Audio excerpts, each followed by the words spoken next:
Okay, that's almost done. So let's finish question 19 off, and then we'll look at the last question.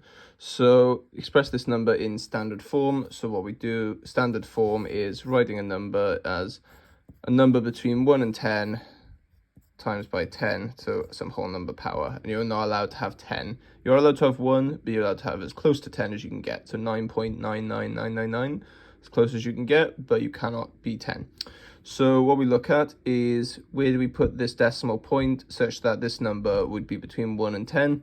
And quite rightly, it is here between 7 and 6. So if we move the decimal point to here, it would become 7.6. And now we just look at how many places we jump. So 1, 2, 3. So it's 3 to the right. So therefore it is times 10, and that's to the -3 because it is a small number. Okay, calculate the value of 3 times 10 to the 17 times 2 times 10 to the -12.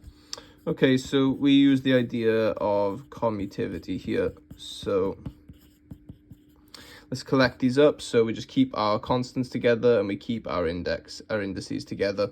So this would be 3 times 2 times by 10 to the 17 times 10 to the -12.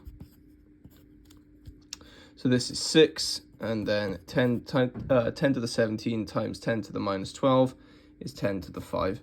And then giving your answer in standard form, this is in standard form. It's a number between 1 and 10, but not 10. That's times by 10 to some whole number power. Okay, last question for now. So calculate the value of 2.3 times 10 to the 4, and that is a plus. So 2.3 times 10 to the 4 plus 5 times 10 to the 3. So the idea is that if the powers are the same, we can just add the base terms.